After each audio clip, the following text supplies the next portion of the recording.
నియోజకవర్గాల అభ్యర్థుల మార్పులు చేర్పులపై ఏపీ అధికార పార్టీ వైసీపీ కసరత్తు చేస్తున్న వేళ ఆ పార్టీని వీడేవాళ్లు వీడిపోతూనే ఉన్నారు. తాజాగా మచిలీపట్నం ఎంపీ బాలశౌరి పార్టీకి రాజీనామా చేస్తున్నట్లు ప్రకటించారు. వైసీపీకి రాజీనామా చేస్తున్నానని ఏకవాక్యంతో ఒక ట్వీట్, జనసేనలో చేరాలని నిర్ణయించుకున్నానని మరో ట్వీట్ చేశారు బాలశౌరి.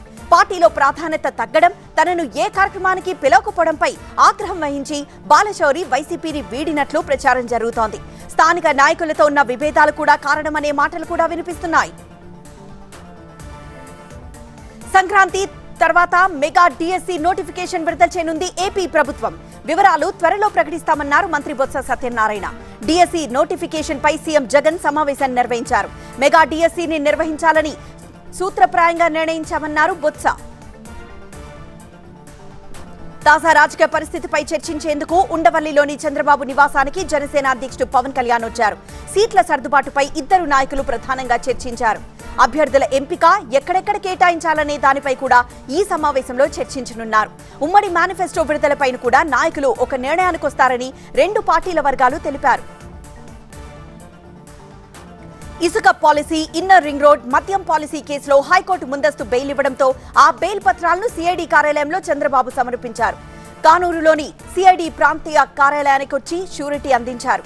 చంద్రబాబు రాక సందర్భంగా సిఐడి కార్యాలయం దగ్గర పోలీసులు బ్యారికేడ్లు ఏర్పాటు చేశారు. భారీగా వచ్చిన టీడీపీ కార్యకర్తలు వాటిని తీసుకుని ముందుకొచ్చారు. చంద్రబాబుపై వైసీపీ ప్రభుత్వం తప్పుడు కేసులు పెట్టిందని నినాదాలు చేశారు. సంక్రాంతి అంటేనే అచ్చ తెలుగు పండుగ, గ్రామాలకు కొత్త శోభను తెచ్చే పండుగ అని సీఎం జగన్ అన్నారు. సంక్రాంతి సందర్భంగా ఆయన రాష్ట్ర ప్రజలకు, ప్రపంచవ్యాప్తంగా ఉన్న తెలుగు వారందరికీ శుభాకాంక్షలు తెలియజేశారు. సంక్రాంతి అంటే పల్లెల పండుగ, రైతుల పండుగ, మన పాడి పంటల పండుగ అన్నారు. స్వగ్రామాలకు వెళ్లి తమ కుటుంబ సాంస్కృతిక మూలాలకు విలువనిచ్చే పెద్ద పండుగ సంక్రాంతి అని అన్నారు. సత్యసాయి జిల్లా పాలసముద్రంలో కొత్తగా నిర్మించిన national academy of customs indirect taxes భవనాన్ని ప్రారంభించేందుకు ఈ నెల 16న ప్రధాని మోదీ రాష్ట్రానికి రానున్నారు.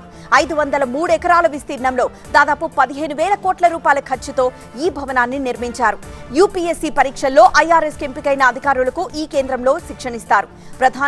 ప్రధాని పర్యటన సందర్భంగా ఏర్పాట్లను కలెక్టర్ అరుణ్ బాబు, డీఐజీ అమ్మిరెడ్డి పరిశీలించారు. ఏపీలో కాంగ్రెస్ పార్టీ అధికారంలోకి వస్తుందని తిరుపతి మాజీ ఎంపీ చింతామోహన్ జోస్యం చెప్పారు. 130 అసెంబ్లీ స్థానాలు, 20 లోక్సభ స్థానాల్లో కాంగ్రెస్ గెలవబోతోందన్నారు. కాంగ్రెస్ అభ్యర్థిగా చిరంజీవి తిరుపతి నుంచి పోటీ చేస్తే 50,000 మెజార్టీతో విజయం సాధించి సీఎం కావడం ఖాయమని తెలిపారు. వైసీపీ అభ్యర్థుల మార్పుపై ప్రతిపక్షాల వ్యాఖ్యలు సరికాదన్నారు డిప్యూటీ సీఎం నారాయణస్వామి. అభ్యర్థుల మార్పు అనేది పార్టీ అధ్యక్షుల నిర్ణయమన్నారు. చంద్రబాబు, బాలకృష్ణ, లోకేష్, పవన్ కళ్యాణ్ స్థానికంగా కాకుండా వేరే చోట్ల ఎందుకు పోటీ చేశారని ప్రశ్నించారాయన. జగన్ ఏ నిర్ణయం తీసుకున్నా ఓటర్లు అంగీకరిస్తారని చెప్పారు. తాను అవినీతికి పాల్పడ్డానని నిరూపిస్తే రాజకీయాల నుంచి శాశ్వతంగా తప్పుకుంటారన్నారు నారాయణస్వామి. పవన్ కళ్యాణ్ పంచ్ డైలాగ్స్ వినడానికి బాగుంటాయన్నారు మాజీ మంత్రి అవంతి శ్రీనివాస్. అవినీతి లేకుండా పరిపాలన చేస్తున్న జగన్ రియల్ హీరోనా, పంచ్ డైలాగులు చెప్పే పవన్ కళ్యాణ్ రియల్ హీరోనా ప్రజలు గుర్తించాలన్నారు. కొత్త ఇండస్ట్రియల్ కారిడార్ ఏర్పాటుకు సీఎం రేవంత్ విజ్ఞప్తి. హైదరాబాద్ లో కైట్ ఫెస్టివల్ సందడి, మహిళలకు ఉచిత ప్రయాణం మంచిదే అన్న హరీష్ రావు. తెలంగాణలో చోటు చేసుకున్న టాప్ 9 హ్యాపెనింగ్స్ తెలంగాణ టుడేలో చూద్దాం. హైదరాబాద్, మిర్యాలగూడ, విజయవాడ మధ్య కొత్త పారిశ్రామిక కారిడార్ ఏర్పాటుకు ఆమోదం తెలపాలని కేంద్ర వాణిజ్య శాఖ మంత్రి పీయూష్ గోయల్ కు Telangana CM Revanth Reddy, deputy CM Mallu Bhatti Vikramarka విజ్ఞప్తి చేశారు. ఢిల్లీ పర్యటనలో ఉన్న రేవంత్ కేంద్ర మంత్రిని కలిశారు. హైదరాబాద్, నాగ్పూర్ పారిశ్రామిక కారిడార్ కు తుది అనుమతులు మంజూరు చేయాలని కోరారు. కేంద్రం అనుమతిస్తే రాష్ట్రానికి 2,300 కోట్ల రూపాయలు విడుదలవుతాయని తెలిపారు. హైదరాబాద్, వరంగల్ కారిడార్ లో ప్రాధాన్యాంశంగా గత ప్రభుత్వం చేర్చిన ఫార్మా సిటీని ఉపసంహరించేందుకు, దాని స్థానంలో కొత్త ప్రతిపాదనలు సమర్పించేందుకు వెసులుబాటు కల్పించాలని పీయూష్ గోయల్ కు సీఎం, డిప్యూటీ సీఎం విజ్ఞప్తి చేశారు. తెలంగాణ ఎమ్మెల్సీ అభ్యర్థుల ఎంపికపై కాంగ్రెస్ అధిష్టానం దృష్టి సారించింది. ఇప్పటికే ఎన్నికల నోటిఫికేషన్ జారీ అయింది. ఢిల్లీ పర్యటనలో ఉన్న సీఎం రేవంత్ రెడ్డి అభ్యర్థుల ఎంపికపై చర్చించేందుకు కాంగ్రెస్ అధ్యక్షుడు మల్లికార్జున ఖర్గేను కలిశారు. కాంగ్రెస్ అగ్రనేత రాహుల్ గాంధీ, రాష్ట్ర వ్యవహారాల ఇన్ఛార్జ్ దీపా దాస్ మున్షితో రేవంత్ రెడ్డి భేటీ అయ్యారు. ఎమ్మెల్సీ అభ్యర్థుల ఎంపికపై చర్చించేందుకు ఖర్గే నివాసంలో కాంగ్రెస్ కీలక నేతల సమావేశం జరిగింది. ఆంధ్రప్రదేశ్ డిప్యూటీ సీఎం నారాయణ స్వామిపై తెలంగాణ కాంగ్రెస్ నేత మల్లు రవి చేసిన ఫిర్యాదుపై హైదరాబాద్ బేగం బజార్ పోలీసులు కేసు నమోదు చేశారు. మాజీ సీఎం వైఎస్ఆర్ మరణం విషయంలో సోనియా గాంధీపై నారాయణ స్వామి అనుచిత వ్యాఖ్యలు, నిరాధార ఆరోపణలు చేశారని మల్లు రవి పోలీసులకు ఇచ్చిన ఫిర్యాదులో పేర్కొన్నారు. దీని ఆధారంగా డిప్యూటీ సీఎం నారాయణ స్వామిపై బేగంపేట పోలీసులు 3 సెక్షన్ల కింద కేసు నమోదు చేశారు.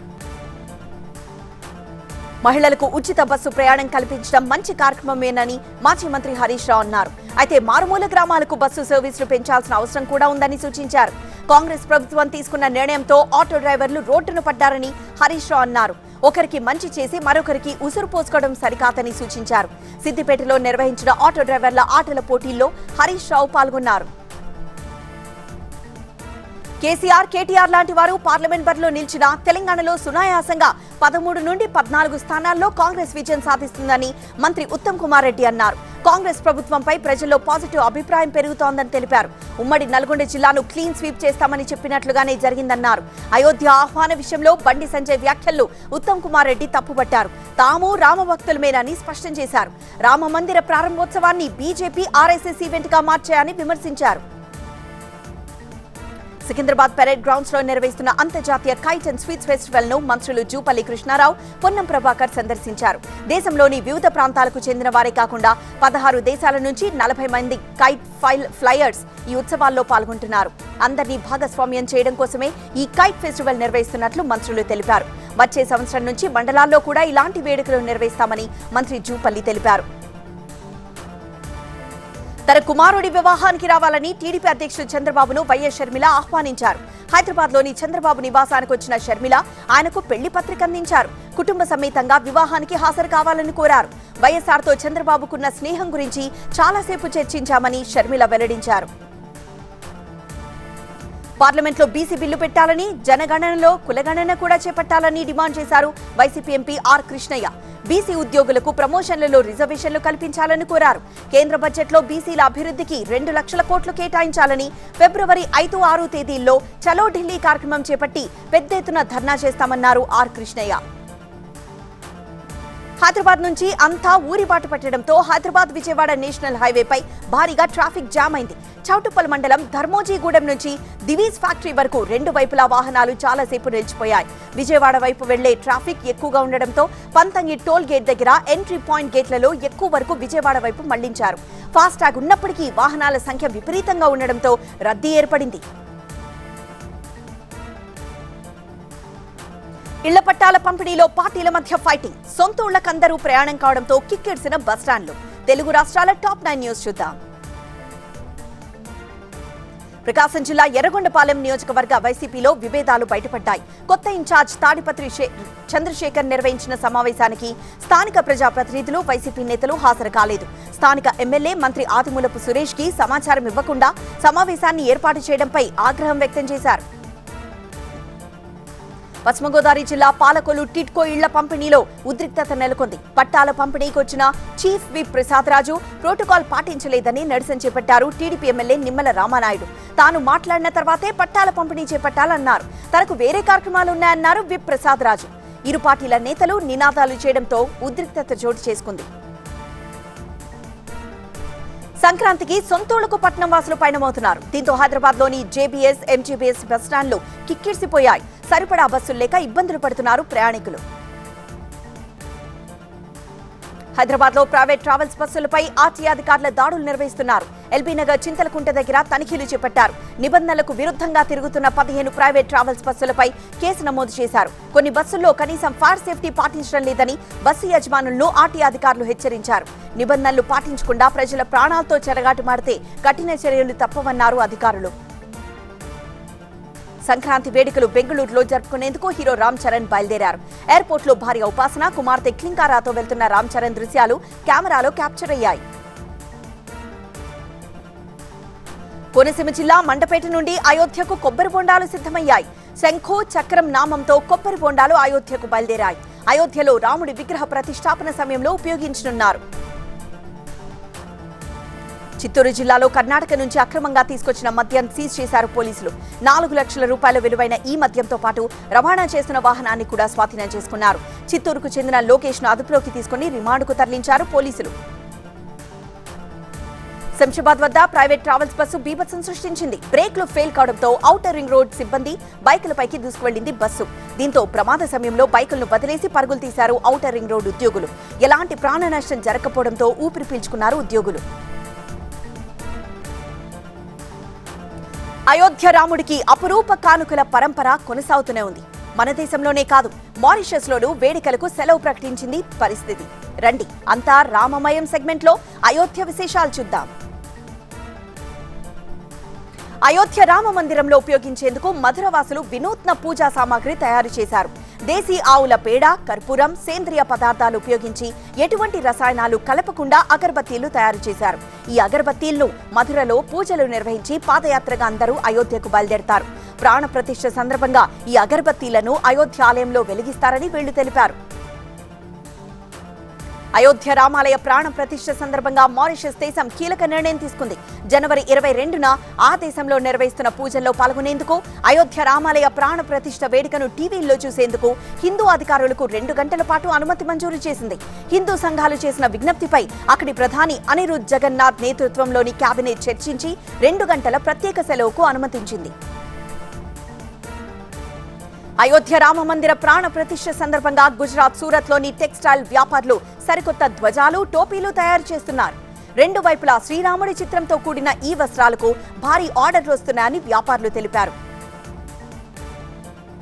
అయోధ్యలో జరుగుతున్న నిర్మాణ పనులను యూపీ ప్రజా పనుల శాఖ మంత్రి జితిన్ ప్రసాద్ పరిశీలించారు. అయోధ్య రాక సందర్భంగా ఆయన హనుమాన్ ఆలయాన్ని సందర్శించారు. అయోధ్య రావడం తన అదృష్టమని జితిన్ ప్రసాద్ అన్నారు. రాత్రింబవళ్లు యుద్ధ ప్రాతిపదికన చేస్తున్న పనులకు నూతన అయోధ్య నగరం కళ్ల ముందు కనిపిస్తోందని తెలిపారు. అయోధ్యలో చీమ చిటుక్కుమన్నా తెలుసుకునేలా యూపీ పోలీసులు విస్తృత చర్యలు చేపట్టారు. అయోధ్యపురి మొత్తాన్ని నిఘా కెమెరాలు, డ్రోన్ కెమెరాలతో అనుక్షణం నిశితంగా పరిశీలిస్తున్నారు. ప్రతి మూల, ప్రతి రోడ్డుపై సీసీ కెమెరాలు ఏర్పాటు చేశారు. వాటి పనితీరును నిరంతరం పరిశీలిస్తున్నారు. నాగ్పూర్ కు చెందిన ఒక సివిల్ ఇంజనీర్ నాగ్పూర్ లో అయోధ్య రామాలయ నమూనాను నిర్మించారు. గ్రాఫిక్ డిజైన్ ముందు రూపొందించిన ఈ నిర్మాణాన్ని చేపట్టినట్లు ఇంజనీర్ తెలిపారు. ఈ ఆకృతి మొత్తం 11 అడుగులుంది. ఫోమ్ షీట్, MDF షీట్లతో ఈ నమూనా మందిరాన్ని నిర్మించారు. అయోధ్యలో రామ మందిర ప్రాణ ప్రతిష్ఠ సందర్భంగా అక్కడి జైళ్లలోని ఖైదీలకు ప్రభుత్వం ఉన్ని దుస్తులతో పాటు సుందరకాండ, రామ్ చరిత్ మానస్ అందజేస్తోంది. అంతేకాదు రామ మందిరం కోసం యూపీలోని చాలా జైళ్లలోని ఖైదీలు దీపాలు, జెండాలు తయారు చేస్తున్నారు. యూపీ జైళ్ల శాఖ మంత్రి కొన్ని జైళ్లను సందర్శించి హనుమాన్ చాలీసా పుస్తకాలు అందజేశారు. అయోధ్య రామ మందిర ప్రాణ ప్రతిష్ఠ సందర్భంగా యూపీ గజియాబాద్ కు చెందిన ఒక మహిళా మెకానిక్ వినూత్న కార్యక్రమం చేపట్టారు. బైక్ మెకానిక్ అయిన ఈ మహిళ ఈ నెల 8 నుంచి 22వ తేదీ వరకు తన దగ్గరకు రిపేర్ కోసం వచ్చే వాహనదారుల నుంచి ఎటువంటి సర్వీస్ ఛార్జ్ తీసుకోనని ప్రకటించింది. జమ్మూ కశ్మీర్లోని ఉధంపూర్లో జిల్లాలోని మారుమూల పల్లెల్లోనూ శ్రీరామ అక్షింతల పంపిణీ జోరుగా సాగుతోంది. తలపై కలశాన్ని పెట్టుకుని ఎంతో భక్తి శ్రద్ధలతో ఇంటింటికి తిరుగుతూ అక్షింతలు అందజేస్తున్నారు. మహిళలు ఈ కార్యక్రమంలో ఎంతో ఉత్సాహంగా పాల్గొన్నారు. ప్రాణ ప్రతిష్ఠ వేడుకలు అయోధ్యలో మొదలయ్యాయి. అయోధ్యలోని కంటోన్మెంట్ ప్రాంతంలో అమృత్ మహోత్సవ్ కార్యక్రమానికి శ్రీకారం చుట్టారు. ఇందులో భాగంగా అయోధ్య రామ మందిర ప్రాంగణాన్ని విద్యుత్ దీపాలతో ప్రత్యేకంగా అలంకరించారు. విద్యుత్ కాంతులతో అయోధ్య వెలిగిపోతోంది. మణిపూర్ నుంచి రాహుల్ గాంధీ ప్రారంభించబోయే భారత్ జోడో న్యాయ్ యాత్రలో పాల్గొనాలని ఇండియా బ్లాక్ పార్టీలను కాంగ్రెస్ పార్టీ ఆహ్వానించింది. రాహుల్ తాను ఈ ఆహ్వానం అందజేసినట్లు ఎక్స్ లో ఖర్గే తెలిపారు. వీళ్లు చూసుకుని వారి సమయాన్ని బట్టి యాత్రలో పాల్గొనాలని మిత్రపక్షాలకు విజ్ఞప్తి చేశారు. పొత్తులపై ఇండియా కూటమి నేతల సమావేశం వర్చువల్ గా జరిగిందని ఖర్గే తెలిపారు. ఇండియా కూటమి కన్వీనర్ పదవి చేపట్టేందుకు బీహార్ ముఖ్యమంత్రి జనతాదళ్ యునైటెడ్ జాతీయ అధ్యక్షుడు నితీష్ కుమార్ తిరస్కరించినట్లు తెలుస్తోంది. వర్చువల్ గా జరిగిన ఇండియా కూటమి సమావేశంలో కన్వీనర్ పదవిపై చర్చ జరిగినట్లు తెలుస్తోంది. కాంగ్రెస్ పార్టీకి చెందిన వారే ఆ బాధ్యతలు చేపడితే బాగుంటుందని నితీష్ సూచించినట్లు సమాచారం. పంజాబ్, ఢిల్లీలో సీట్ల సర్దుబాటుపై కాంగ్రెస్ అధ్యక్షుడు మల్లికార్జున ఖర్గే నివాసంలో ఆప్ నేతల సమావేశం జరిగింది. ఈ సమావేశంలో ఆప్ కన్వీనర్, ఢిల్లీ ముఖ్యమంత్రి అరవింద్ కేజ్రీవాల్ కూడా హాజరయ్యారు. ఆప్, కాంగ్రెస్ మధ్య సీట్ల సర్దుబాటుకు సంబంధించి ఇది 2వ సమావేశం.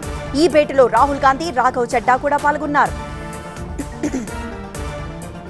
ఢిల్లీ ముఖ్యమంత్రి అరవింద్ కేజ్రీవాల్ కు ఎన్ఫోర్స్మెంట్ డైరెక్టరేట్ మరోసారి సమన్లు జారీ చేసింది. ఈ నెల 18న తమ ముందు హాజరు కావాలని ఆ సమన్లలో పేర్కొంది. కేజ్రీవాల్ కు ఈడీ సమన్లు జారీ చేయడం ఇది 4వసారి. గతంలో 3 సార్లు సమన్లు ఇచ్చినా ఏనాడు కేజ్రీవాల్ విచారణకు హాజరు కాలేదు. లోక్సభ ఎన్నికల కసరత్తును బీజేపీ తీవ్రతరం చేసింది. నమో నమ్మద్దాత అనే పేరుతో యువ ఓటర్ల నమోదు కార్యక్రమానికి ఢిల్లీలో బీజేపీ అధ్యక్షుడు జేపీ నడ్డా ప్రారంభించారు. ఈ కార్యక్రమానికి బీజేపీ యువమోర్చా అధ్యక్షుడు తేజస్వి సూర్య తదితరులు హాజరయ్యారు. వికసిత్ భారత్ లక్ష్యంగా ప్రధాని మోదీ పనిచేస్తున్నారని, యువ ఓటర్లంతా మోదీకి అండగా నిలవాలని నడ్డా పిలుపునిచ్చారు. ప్రధాని మోదీ తరపున బీజేపీ మైనార్టీ మోర్చా అధ్యక్షుడు జమాల్ సిద్దికీ అజ్మీర్ దర్గాలో చాదర్ సమర్పించారు. పెద్ద సంఖ్యలో ముస్లింలు ఈ కార్యక్రమంలో పాల్గొన్నారు. అజ్మీర్ వీధుల్లో ఈ చాదర్ తీసుకొస్తున్న సమయంలో పెద్ద సంఖ్యలో జనం బారులు తీరారు. దేశవ్యాప్తంగా పంజాబీలు లోహ్రీ పండుగ జరుపుకుంటున్నారు. సంక్రాంతి పండుగను పంజాబీలు లోహ్రీ అని పిలుస్తారు. తెలుగు రాష్ట్రాల తరహాలో వాళ్లు కూడా భోగి మంటలు వేస్తారు. అయితే ఈ మంటలు సాయంత్రం వేళ వేస్తారు. అమృత్సర్, చండీగఢ్లో ఈ వేడుకలు మిన్నంటాయి. రోడ్లపై వేసిన మంటల దగ్గర పూజలు చేస్తారు.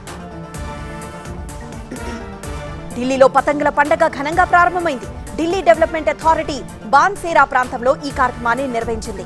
ఇందులో రకరకాల డిజైన్లలో ఉన్న పతంగులు ఎగురవేశారు. ఢిల్లీ లెఫ్టినెంట్ గవర్నర్ వీకే సక్సేనా, ఎంపీలు హర్షవర్ధన్, గౌతమ్ గంభీర్ ఈ వేడుకల్లో పాల్గొన్నారు. ఎల్జీ కూడా సరదాగా కాసేపు గాలిపటాలు ఎగురవేశారు. ఇండో పాక్ సరిహద్దులో ఇంటర్నేషనల్ కైట్ ఫెస్టివల్, అటల్ సేతుపై మొదలైన వాహనాల రాకపోకలు, అస్సాంలో బిహు వేడుకలు. మెట్రో సెగ్మెంట్ లో ఈ విభిన్నమైన న్యూస్ చూద్దాం. గుజరాత్లోని ఇండో పాక్ సరిహద్దు బనస్కాంతా జిల్లాలో మొట్టమొదటిసారి అంతర్జాతీయ గాలిపటాల పండుగ నిర్వహించారు. ఇందులో విదేశీయులు పెద్ద సంఖ్యలో పాల్గొన్నారు. బీఎస్ఎఫ్ సహకారంతో గుజరాత్ ప్రభుత్వం ఈ కార్యక్రమాన్ని ఏర్పాటు చేసింది. దాదాపు 55 దేశాలకు చెందిన కైట్ ఫ్లైయర్స్ ఇందులో పాల్గొన్నారు. ముంబైలో ప్రధాని మోదీ శుక్రవారం ప్రారంభించిన అటల్ సేతుపై వాహనాల రాకపోకలు మొదలయ్యాయి.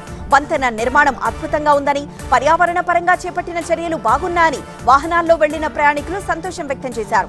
టోల్ ఛార్జీలు ఎక్కువ అవుతున్నాయని, దాన్ని కొంచెం తగ్గిస్తే బాగుంటుందని చాలా మంది సూచించారు. జమ్మూ కశ్మీర్లో యువకులను ప్రోత్సహించేందుకు భారత సైన్యం ధోడాలో కుస్తీ పోటీలు నిర్వహించింది. స్థానిక యువతులకు ఈ పోటీల్లో ఉత్సాహంగా పాల్గొన్నారు. ఇలాంటి పోటీలు కశ్మీర్లో మరిన్ని ప్రాంతాల్లో నిర్వహిస్తే బాగుంటుందని క్రీడాకారులు విజ్ఞప్తి చేశారు. దాగి ఉన్న ప్రతిభను వెలికి తీసేందుకు ఈ పోటీలు ఎంతగానో ఉపయోగపడతాయని స్థానికులు అంటున్నారు. మకర సంక్రాంతిని అస్సాం వాసులు బిహు పేరుతో జరుపుకుంటారు. బిహు సందర్భంగా అక్కడ ప్రతి ఇంట్లో భగవద్గీత పారాయణం చేస్తారు. బిహు ప్రాధాన్యతను నేటి తరానికి తెలియజెప్పేందుకు బొంగాయిగావ్లో ప్రత్యేక అలంకరణలు చేశారు. రాజస్థాన్లోని బికనేర్లలో 3 రోజుల ఒంటెల పండుగ అంగరంగ వైభవంగా ప్రారంభమైంది. ఈ సంబరాలను చూసేందుకు పెద్ద సంఖ్యలో విదేశీయులు కూడా వచ్చారు. ఈ వేడుకల్లో ప్రముఖ బాలీవుడ్ నటుడు సన్నీ దేవల్ కూడా పాల్గొన్నారు. రాజస్థానీ సంస్కృతి, సంప్రదాయాలు ఈ వేడుకల్లో ప్రతిబింబిస్తున్నాయని సందర్శకులు తెలిపారు. కేరళ యూత్ కాంగ్రెస్ అధ్యక్షుడు రాహుల్ అరెస్టును నిరసిస్తూ ఆ పార్టీ కార్యకర్తలు రాష్ట్ర వ్యాప్తంగా ఆందోళనకు ఉధృతం చేశారు. ఎర్నాకులంలో పోలీసులు కమిషనరేట్ను ముట్టడించడానికి ఆందోళనకారులు ప్రయత్నించడంతో తీవ్ర ఉద్రిక్తత చోటు చేసుకుంది. బారికేడ్లు ఎక్కడానికి యూత్ కాంగ్రెస్ కార్యకర్తలు ప్రయత్నించడంతో తీవ్ర ఉద్రిక్తత చోటు చేసుకుంది.